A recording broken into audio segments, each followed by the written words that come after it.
यह एक ऐसी दुनिया है जहाँ पैसों की कोई वैल्यू नहीं, यहाँ टाइम ही सब कुछ है। यहाँ अगर आपको कोई चीज खरीदनी है तो आपको उस चीज के बदले अपनी जिंदगी का कुछ टाइम देना पड़ेगा, तब जाकर आप उस चीज को खरीद पाएंगे। लेकिन इस दुनिया में एक अच्छी जिंदगी गुजारने के लिए आपके पास टाइम का होना भी जरूरी है, क्योंकि यहाँ जब किसी इंसान की एज 25 साल तक पहुंच जाती है तो उस इंसान के हाथ पर 1 साल का टाइम स्टार्ट हो जाता है। जिस पल काउंटडाउन 0 हुआ उसी पल वह इंसान खत्म। अमीरों के पास इतना टाइम था कि वह 1000 साल की जिंदगी भी जी सकते थे। अमीरों ने खुद के लिए एक अलग दुनिया बना ली थी जहाँ वो लोग एक सुकून भरी जिंदगी गुजार रहे थे, लेकिन वहीं दूसरी तरफ गेटो सिटी में रहने वाले गरीब लोग दिन रात मेहनत करके खुद के लिए टाइम कमाते थे, नहीं तो उनकी जिंदगी खत्म हो जाएगी। इन्हीं गरीबों की बस्ती में विल नाम का एक लड़का रहता था जिसकी घड़ी में सिर्फ 23 घंटे ही बचे थे। विल अपनी मॉम के साथ रहता था। अब क्योंकि 25 साल के बाद उम्र रुक जाती है, इसीलिए उसकी माँ 50 साल की होकर भी बहुत जवान दिख रही थी। आज विल की माँ का 50वां जन्मदिन था। विल अपनी मॉम का बर्थडे सेलिब्रेट करने के लिए पिछली रात ओवर टाइम करके एक शैंपेन की बोतल लाया था। यह देखकर विल की मॉम बहुत खुश हो जाती है और वो विल से कहती है कि मैं अपने पोतों को देखना चाहती हूँ, तुम किसी लड़की को डेट क्यों नहीं करते? जिस पर विल जवाब देता है कि इन सब चीजों के लिए टाइम किसके पास है। विल की मॉम ने उससे कहा कि इलेक्ट्रिसिटी बिल और बैंक से लिया हुआ लोन कल की डेट तक मुझे क्लियर करना होगा, नहीं तो हमें फाइन पड़ सकता है। इसीलिए अब मैं जा रही हूँ और कल रात तक सभी बिल्स और बैंक के लोन्स जमा करवा कर वापस आऊंगी। उसने कहा कि मेरे पास सिर्फ 3 दिन का टाइम है। इलेक्ट्रिसिटी बिल और बैंक का लोन चुकाने में मेरे पास लगभग सारा टाइम खर्च हो जाएगा, इसीलिए कल शाम को तुम जरूर बस स्टॉप पर मेरा इंतजार करना, ताकि मेरा सारा टाइम खत्म होने से पहले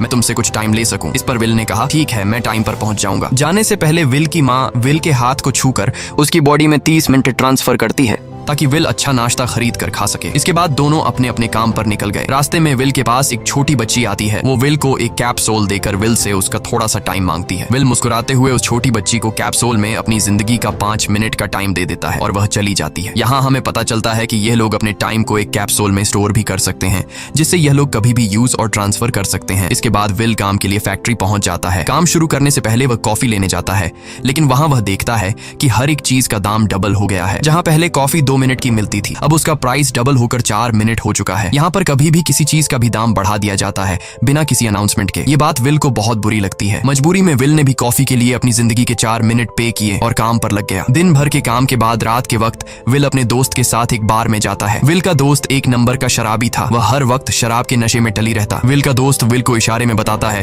कि वह आदमी सबको फ्री में दारू पिला रहा है और उसके पास बहुत ज्यादा टाइम है। ये सुनकर विल ने जब उस आदमी की तरफ देखा तो उसे चारों तरफ से लड़कियों ने घेरा हुआ था। विल की जब उस आदमी की घड़ी पर नजर गई तो उस आदमी के पास 116 साल का टाइम था। यह देखकर विल समझ जाता है कि यह आदमी ग्रीनिच सिटी से है, क्योंकि गेटो सिटी में लोगों के पास ज्यादा से ज्यादा 2 दिन का टाइम होता है। विल उस आदमी के पास आया और उसे वार्न करने लगा कि यहाँ पर तुम्हें नहीं होना चाहिए था। यहाँ चोरों का खतरा है, ये लोग तुम्हें मारकर तुम्हारा टाइम चुरा लेंगे, इसलिए जल्दी से यहाँ से निकल जाओ। लेकिन वो आदमी विल की बातों को सीरियस नहीं लेता और उसे इग्नोर करके ड्रिंक करने लग जाता है। तभी उस बार में फोर्टिस नाम का एक गैंगस्टर अपने ग्रुप के साथ आया, जिसे देखकर सारे लोग बाहर निकल भागे। दरअसल यह शहर के सबसे बड़े गुंडे हैं जो लोगों से जबरदस्ती टाइम चुराते हैं। विल का दोस्त विल को पकड़कर ले जाने लगा, लेकिन विल ने जाने से इनकार कर दिया और वहां एक कोने में छिपकर सब कुछ देखने लगा। फोर्टिस उस अमीर आदमी से उसका सारा टाइम लूटने आया था। फोर्टिस उस अमीर आदमी को चैलेंज करता है कि चलो पंजा लड़ाते हैं और जो हारेगा वह अपना सारा टाइम जीतने वाले को दे देगा। ये टाइम फाइट आर्म रेसलिंग की तरह थी, जिसमें 2 लोगों को एक दूसरे की कलाई पकड़नी होती थी। जिस भी इंसान की कलाई नीचे होती थी उसका टाइम घटने लगता था और वो टाइम उस आदमी के हाथ में ट्रांसफर होने लगता था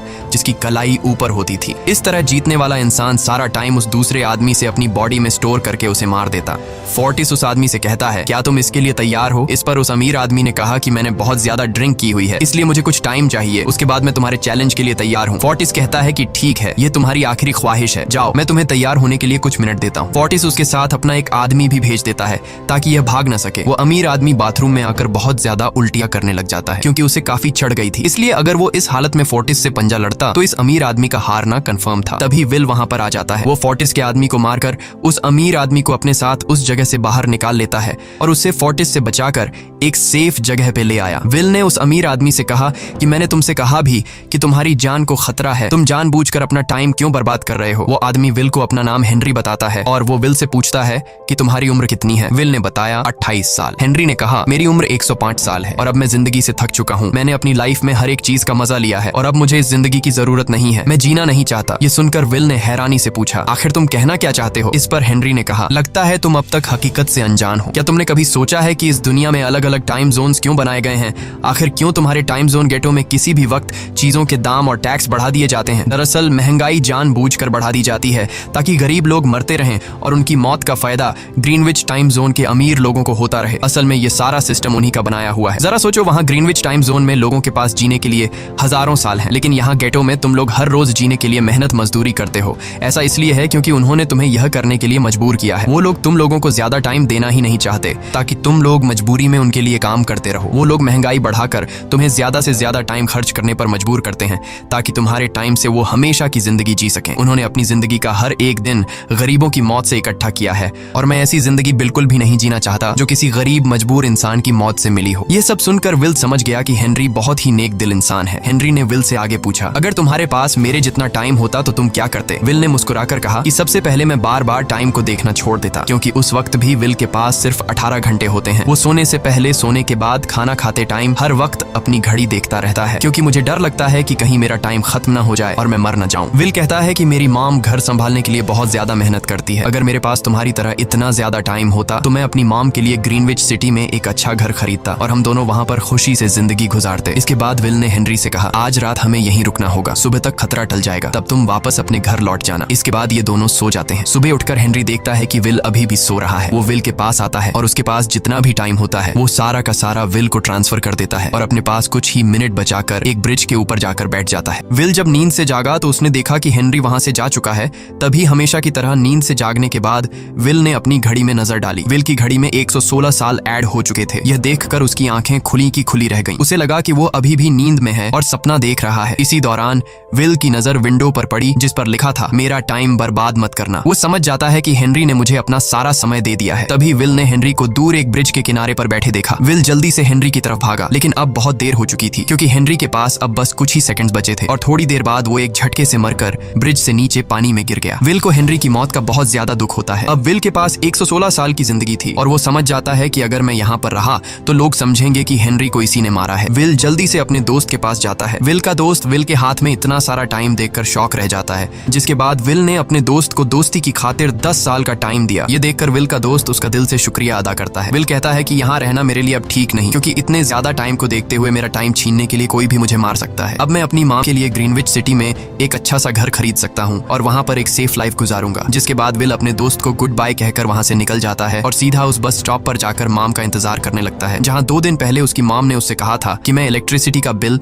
और बैंक का लोन चुकाकर इस बस स्टॉप पर पहुंचूंगी। दूसरी तरफ विल की मॉम सारे लोन और बिल्स भरने के बाद घर लौटने के लिए बस में चढ़ी, पर तभी उसे पता लगा कि एक ही दिन में बस की टिकट के दाम डबल हो गए थे। पहले जहां टिकट 1 घंटे में आती थी वहीं अब प्राइस 2 घंटे हो गया था। यह देखकर विल की मॉम बहुत ज्यादा परेशान हो जाती है क्योंकि विल की मॉम के पास सिर्फ 1.5 घंटा बचा था। विल की मॉम बस ड्राइवर से रिक्वेस्ट करती है कि अगले स्टॉप पर मेरा बेटा उसे बाकी का टाइम दे देगा, लेकिन बस ड्राइवर ने साफ इनकार कर दिया और कहा कि अगर टाइम नहीं है तो फिर पैदल चली जाओ। लेकिन विल की मॉम को पता था कि अगला बस स्टॉप बहुत दूर है, अगर वह पैदल भी जाती है तो उसे पहुंचने में 2 घंटे लगेंगे। उस वक्त बस में ढेर सारे पैसेंजर्स सवार थे। विल की मॉम ने उनसे भी रिक्वेस्ट की पर किसी ने भी उनकी मदद नहीं की। इतने में ही बस वहां से निकल गई। विल की मॉम रेचल के पास ज्यादा टाइम नहीं बचा था, इसलिए वह दौड़ती हुई पैदल घर की तरफ भागने लगी। दूसरी तरफ विल अपनी मॉम के लिए फूलों का गुलदस्ता लिए बस स्टॉप पर उनका इंतजार कर रहा था, क्योंकि आज उसे अपनी मॉम का बर्थडे सेलिब्रेट करना था। बस जब उस स्टॉप पर पहुंची तो कई सारे पैसेंजर्स उतर आए, पर उनमें से विल की मॉम नहीं थी। विल यह देखकर परेशान हो जाता है और उसे समझ आ गया कि जरूर उसकी मॉम मुसीबत में है। वह उसी वक्त अपनी मॉम की तलाश में भागा। उधर रेचल के पास अब कुछ ही मिनट बचे थे। वह रास्ते में आने वाली गाड़ियों और लोगों के घरों का दरवाजा पीट पीट कर उनसे थोड़ा समय उधार मांग रही थी, लेकिन कोई भी उसकी मदद करने को तैयार नहीं था। इधर विल जब कुछ दूर गया तो उसे उसकी मॉम दौड़ती हुई नजर आ गई। अपनी मॉम को भागते हुए देख विल समझ गया कि उनके पास ज्यादा टाइम नहीं है। वह अपना हाथ आगे करके तेजी से उनकी तरफ दौड़ने लगा। उधर रेचल के पास अब सिर्फ 10 सेकंड्स ही रह गए थे। वह भी पूरी तेजी से विल की ओर भाग रही थी, लेकिन जैसे ही रेचल अपने बेटे विल के पास पहुंची उसका टाइम खत्म हो जाता है और वह मर जाती है। यह देखकर विल को बहुत दुख होता है क्योंकि उसने अपनी मॉम के लिए क्या कुछ नहीं सोचा था। वह चीख चीख कर रोने लगा। अगली सुबह तक हेनरी की डेड बॉडी टाइम कीपर्स को मिल चुकी थी। ये टाइम कीपर्स वहां पर इन्वेस्टिगेशन करते हैं। आज की दुनिया में टाइम कीपर्स होते थे जो पुलिस की तरह थे। इन टाइम कीपर्स का काम भी क्राइम को रोकना होता है। टाइम कीपर्स के ऑफिसर रेमंड ने उस जगह में अच्छी तरह से जांच की, लेकिन उसे कोई भी क्लू नहीं मिला। तभी रेमंड की नजर उस ब्रिज के पास लगे सीसीटीवी कैमरा की तरफ गई। वह सीसीटीवी फुटेज चेक करने सीसीटीवी रूम के लिए निकल पड़ा। पड़ा। दूसरी तरफ विल समझ चुका था कि उसकी मॉम की मौत के लिए ग्रीनिच में रहने वाले अमीर लोग ही जिम्मेदार हैं, जिन्होंने गेटो शहर के लोगों को एक एक सेकंड का मोहताज बना दिया है। अब विल उनसे बदला लेने ग्रीनिच की तरफ निकल पड़ा और यहाँ से होती है असल कहानी शुरू। ग्रीनविच सिटी में एंटर होने के लिए विल को 1 साल का टाइम खर्च करना पड़ा और ग्रीनिच सिटी जा पहुंचा। वहां जब विल ने अमीर लोगों का लाइफस्टाइल देखा तो उसकी आंखें खुली की खुली रह गईं। वहां लोगों के पास इतना टाइम था कि वो लोग मरने का नाम तक भूल गए थे। यहाँ पर अमीर लोग के बॉडीगार्ड के पास भी 100 साल से भी ज्यादा का टाइम था। ये देखकर विल गुस्से से लाल हो जाता है, क्योंकि विल जिस शहर से आया था वहां पर लोगों के पास सिर्फ 24 घंटे की जिंदगी थी। विल वहां एक महंगे होटल में रुकता है। खाना खाते दौरान एक बहुत ही खूबसूरत लड़की विल को देखती है, जैसे उसे विल पसंद आ गया हो। दूसरी तरफ टाइम कीपर रेमंड हेनरी की मौत के वक्त का सीसीटीवी फुटेज चेक कर रहा था। तभी उसे फुटेज में विल दिखाई देता है। हालांकि कैमरा ने हेनरी को ब्रिज से गिरते हुए रिकॉर्ड नहीं किया था, लेकिन उस फुटेज में विल ब्रिज के पास खड़ा नजर आ रहा था, जिससे रेमंड को विल पर शक होने लगा। इसलिए रेमंड ने अपनी टीम को विल के बारे में जानकारी इकट्ठा करने को कहा। रिसर्च के दौरान टाइम कीपर्स को यह बात पता चल जाती है कि विल नाम का एक आदमी बहुत सारा टाइम खर्च करके ग्रीनविच सिटी में एंटर हो गया है, जिससे रेमंड को यह बात कंफर्म हो जाती है कि विल ने ही हेनरी को मारा है। रेमंड उसी वक्त अपनी टीम के साथ ग्रीनविच शहर की ओर रवाना हो गया। दूसरी ओर ग्रीनविच शहर में विल एक कैसीनो में आया, जहां कुछ अमीर लोग पोकर खेल रहे थे। विल भी उनके साथ बैठ जाता है। एक नए आदमी को देखकर ये लोग उस पर हंसने लगते हैं, लेकिन विल गैम्बलिंग में माहिर था।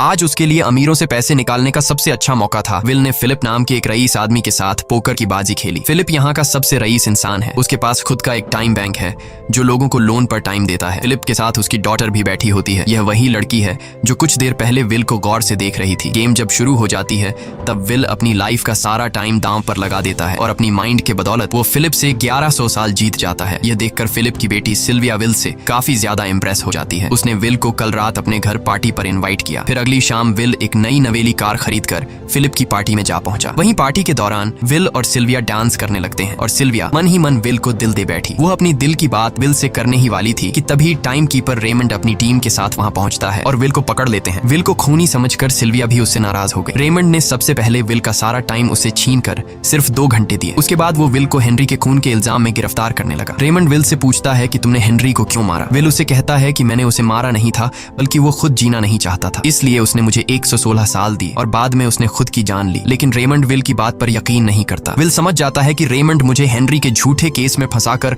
उम्र भर कैद के लिए मुझे जेल में डाल देगा, इसलिए वह मौका देखते ही रेमंड के आदमियों को मारकर खुद को आजाद कर लेता है और उनकी बंदूक लेकर सिल्विया को बंदी बना लिया। सिल्विया को ढाल बनाकर विल उसे साथ लेकर भाग निकला और रेमंड और उसके आदमियों को चकमा देता हुआ वापस गेटो शहर आ पहुंचा। इस दौरान विल के पास टाइम काफी कम बचा था। उसने सिल्विया से कुछ टाइम उधार मांगा, लेकिन सिल्विया ने उसे 1 सेकंड भी देने से इनकार कर दिया, क्योंकि वह भी उसे हेनरी का खूनी समझ रही थी। इसलिए वो और तेजी से गेटो शहर की तरफ कार दौड़ाता है ताकि वहां पहुंचकर किसी से टाइम उधार ले सके। जल्दबाजी में उसका ध्यान आगे सड़क पर बिछी कंटीली तारों पर नहीं पड़ता, जिससे टकराते ही विल की कार ब्रिज से नीचे गिर जाती है। इस एक्सीडेंट में विल और सिल्विया बेहोश हो गए। असल में रास्ते में वह कांटे फोर्टिस और उसकी गैंग ने बिछाए थे। फोर्टिस ने देखा कि सिल्विया के पास 10 साल का टाइम था। वो सिल्विया का सारा टाइम चुरा कर वहां से निकल जाते हैं। इतने में ही विल और सिल्विया को होश आया। सिल्विया ने जब अपने हाथ की तरफ देखा तो वो परेशान हुई, क्योंकि उसके पास सिर्फ 30 मिनट ही बचे थे और विल के पास भी कुछ मिनट ही बचे थे। पर फिर भी उसने सिल्विया को अपने कुछ मिनट दिए, जिससे इन दोनों का टाइम बराबर हो गया। इसके बाद विल सिल्विया को लेकर जल्दी से अपने दोस्त के घर जाता है, जिसे उसने 10 साल दिए थे। जब उसके दोस्त की वाइफ ने दरवाजा खोला और उसने विल को देखा तो उसने विल से नाराजगी जताते हुए कहा, तुम्हारे दिए हुए 10 साल ने मेरे हस्बैंड की जान ले ली। उसने सारा टाइम शराब में उड़ा दिया, जिससे उसकी मौत हुई। ये सुनकर विल मायूस हो गया, लेकिन अब इन दोनों के पास भी ज्यादा टाइम नहीं था। अगर यह दोनों जल्दी से कुछ नहीं करते तो इनकी भी मौत पक्की थी। तभी विल ने सिल्विया के कानों में ईयरिंग देखी जो हीरे की थी। उसे बेचकर विल और सिल्विया को 2 दिन का टाइम मिल गया। इसके बाद विल सिल्विया को लेकर फोन बूथ पर आया। उसने सिल्विया के पिता फिलिप को कॉल किया और बताया कि उसकी बेटी अब तक सही सलामत है। उस वक्त रेमंड भी फिलिप के पास ही मौजूद था और विल को भी पता था कि रेमंड भी वहां मौजूद है। विल ने सिल्विया को छोड़ने के बदले 10,000 साल का टाइम मांगा और वो 10,000 साल टाइम बैंक के जरिए गरीब लोगों में बांटने को कहा और कल सुबह तक का टाइम दिया। हालांकि फिलिप के लिए यह रकम कुछ भी नहीं थी, पर फिलिप किसी भी कीमत पर गरीबों को टाइम नहीं देना चाहता था। इधर विल सिल्विया को अपने घर ले आया, जहां पर दोनों सुबह होने का इंतजार कर रहे थे। इसी दौरान सिल्विया ने विल से पूछा कि उसकी फैमिली कहाँ है। इस पर विल ने बताया कि पिछली रात ही टाइम न होने की वजह से मेरी माँ की डेथ हुई। ये सुनकर सिल्विया को बहुत बुरा लगता है और उसे एहसास होता है कि यहाँ गरीब लोग हर पल मौत के डर में जीते हैं। उन्हें एक दिन का टाइम कमाने में कितनी मेहनत करनी पड़ती है। अगली सुबह बैंक खुलते ही विल और सिल्विया खिड़की से बैंक पर नजर रखने लगे, लेकिन बैंक ने गरीबों में टाइम नहीं बांटा। सिल्विया ये देखकर बहुत मायूस हो गई कि टाइम के आगे उसके पिता के लिए अपनी बेटी की भी कोई कीमत नहीं थी। अब सिल्विया को समझ आ गया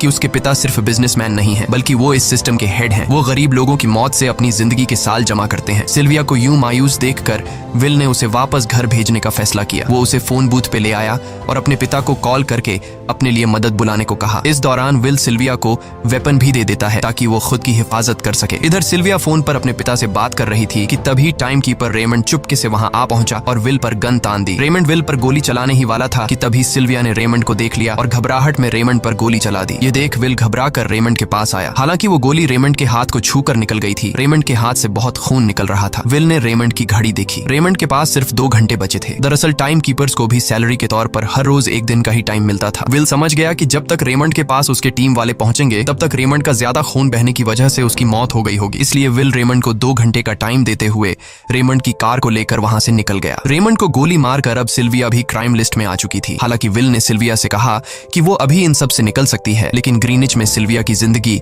पिंजरे में कैद पंछी की तरह थी। उसके पिता फिलिप ने उस पर बहुत सारी पाबंदियां लगा दी थी, पर यहाँ आकर उसे आजादी का एहसास हो रहा था क्योंकि यहाँ वो अपनी मर्जी की मालिक थी। और सिल्विया समझ जाती है कि यहाँ पर लोगों के साथ गलत हो रहा है। अब वह भी गरीबों को उनका हक दिलाने में विल के साथ थी। विल और सिल्विया ने मिलकर अमीरों को लूटना शुरू कर दिया। सिल्विया जो कि ग्रीनिच सिटी के चप्पे चप्पे से वाकिफ थी, इसलिए इन दोनों ने प्लान बनाया कि वो ग्रीनिच सिटी में बैंक से टाइम कैप्सूल चुराएंगे और उनको गरीबों में बांट देंगे। सिल्विया ने सबसे पहले अपने पिता फिलिप के कई सारे बैंक्स में डाका डाला क्योंकि फिलिप ने गरीबों की मौत से वह सारा टाइम इकट्ठा किया था। इन दोनों ने तिजोरी से सभी टाइम कैप्सूल एक बैग में पैक करके वहां से निकल गए और उन्हें गरीबों में बांटने लगे। इतनी बड़ी चोरी करने के बाद अब सरकार भी इन दोनों से तंग आ चुका था। इसीलिए सरकार ने इन दोनों के सर पर 10 साल का टाइम इनाम रख दिया। ये खबर सुनते ही गैंगस्टर फोर्टिस अब इन दोनों को कुत्ते की तरह ढूंढने लगा। लेकिन विल और सिल्विया हर रोज अपना ठिकाना बदलते रहते थे जिससे वो किसी के हाथ नहीं आते थे। यह दोनों एक होटल में छुपे हुए थे। इनके पास टाइम की कमी तो थी नहीं, इसलिए उन्होंने पूरे होटल को ही बुक कर लिया था। फोर्टिस इन दोनों की तलाश में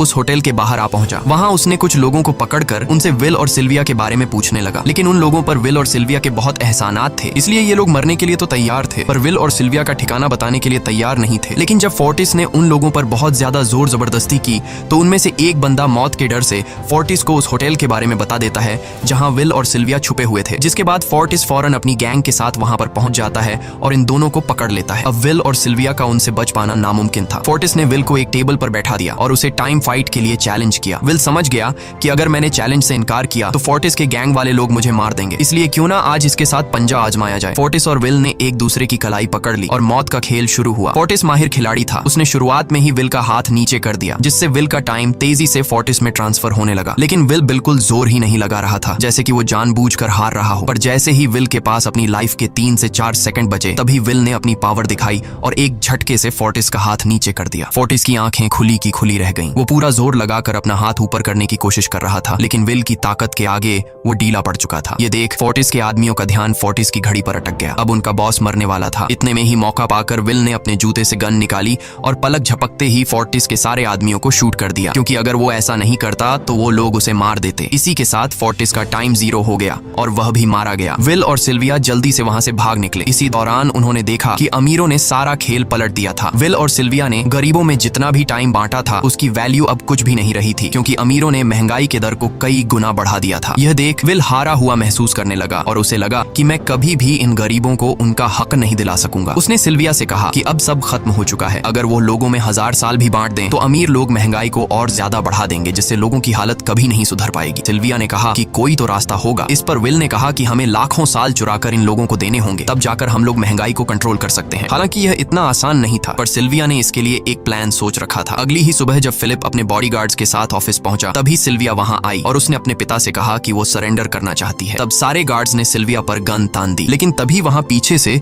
गार्ड के बेस में छिपा विल वहां आ पहुंचा। उसने फिलिप के सर पर गन रखी और उसके जरिए लॉकर का दरवाजा खुलवाया। विल और सिल्विया ने फिलिप के लॉकर से एक टाइम कैप्सूल चुरा लिया, जिसमें 10 लाख साल का टाइम मौजूद था। इस टाइम कैप्सूल का एक साल गरीबों की ही मौत से आया था। विल और सिल्विया वह टाइम कैप्सूल लेकर भाग जाते हैं। इधर रेमंड को जब यह बात पता चली तो वह फौरन विल और सिल्विया के पीछे लग गया। जब रेमंड ने अपने हाथ पर घड़ी को देखा तो उसके पास 1 घंटे से भी कम टाइम बचा हुआ था। वह हेडक्वार्टर कॉल करके कहता है कि मुझे मेरी सैलरी कैप्सूल में भेज दो, मेरे पास टाइम कम है। लेकिन इससे पहले कि वह अपनी बॉडी में कैप्सूल से टाइम ट्रांसफर कर पाता, उसे विल की कार दिख जाती है और वह कैप्सूल से अपनी बॉडी में बिना टाइम ट्रांसफर किए उनके पीछे लग जाता है, क्योंकि अगर वो 10 लाख साल गरीबों को मिल जाते तो गेटो टाइम जोन का हर एक इंसान अमर हो जाता और अमीरों का बनाया पूरा सिस्टम तहस नहस हो जाता। रेमंड ने विल और सिल्विया सिल्विया को पकड़ने के लिए अपनी पूरी जी जान लगा दी, लेकिन वो उन्हें रोक नहीं पाया। विल और सिल्विया रेमंड को चकमा देकर गेटो शहर आ गए और वह टाइम कैप्सूल एक बच्ची के हाथों में सौंप दिया। उन्हें पता था कि रेमंड सीधा हमारे पीछे गीटो शहर पहुंचेगा, इसलिए उन्होंने इस जगह को छोड़कर एक सुनसान जगह पर चले गए। उधर उन्होंने गीटो शहर के लोगों में लाखों साल बांटकर उन्हें अमर कर दिया था, लेकिन खुद इन दोनों के पास बहुत ही कम टाइम बच जाता है। बदकिस्मती से उसी पल रेमंड ने उन्हें पकड़ लिया। रेमंड ने विल को धमकी देते हुए कहा, अगर तुम्हें अपनी जान प्यारी है तो चुराया हुआ सारा टाइम वापस कर दो। तब विल ने उसे अपनी घड़ी का समय दिखाया। विल और सिल्विया के पास कुछ ही मिनट बचे थे। विल ने रेमंड से कहा, कहीं तुम भूल तो नहीं गए? याद है जब तुम मरने वाले थे तो मैंने तुम्हें कुछ टाइम उधार दिया था। टाइम तो तुम्हें मुझे वापस करना चाहिए। यह सुनकर रेमंड को याद आया कि विल और सिल्विया को पकड़ने की जल्दी में उसने अपने टाइम पर ध्यान ही नहीं दिया। जब उसने अपनी घड़ी पर नजर डाली तो उसके पास सिर्फ 5 सेकंड ही बचे थे, जो देखते ही देखते 0 हो गए और रेमंड मारा गया। विल और सिल्विया रेमंड से तो बच गए थे, पर इन दोनों के पास भी अब सिर्फ एक मिनट ही बचा था। ऊपर से उस सुनसान इलाके में उनकी मदद करने वाला भी अब कोई नहीं था। उन्हें अपनी मौत साफ नजर आ रही थी। इन दोनों ने मायूस होकर एक दूसरे को गले लगाया और तभी विल को रेमंड की कार नजर आई। विल फौरन कार की तरफ भागा और वहां पहुंचकर उसने रेमंड की सैलरी का टाइम अपनी घड़ी में ट्रांसफर कर दिया। इसके बाद वह सिल्विया को भी टाइम देने उसकी ओर भागने लगा। सिल्विया भी तेजी से विल की ओर दौड़ रही थी। सिल्विया के पास कुछ ही सेकंड्स बचे हुए थे। यह बिल्कुल उसी तरह का पल था जिस तरह से विल ने अपनी मॉम को खोया था। विल ने अपनी मॉम को तो खो दिया था, पर सिल्विया को नहीं खोना चाहता था। विल सिल्विया के बिल्कुल करीब ही था, पर तभी सिल्विया विल की बाहों में गिर पड़ी। लकीली विल ने सही वक्त पर सिल्विया का हाथ थाम लिया था, जिससे उसकी जान बच गई। विल और सिल्विया की बदौलत अब डेटन शहर के सारे लोग अमर हो चुके थे। अब उन्हें एक घंटे कमाने के लिए फैक्ट्रीज में काम करने की जरूरत नहीं थी। वह सभी अपने सपनों को पूरा करने ग्रीनिच शहर की ओर निकल पड़े, जिससे अमीरों का बनाया सारा सिस्टम फेल हो गया। वहीं इसी के साथ यह कहानी खत्म हो जाती है। अगर आपको वीडियो अच्छी लगी हो तो हमारे चैनल को सब्सक्राइब और वीडियो को लाइक जरूर कीजिएगा।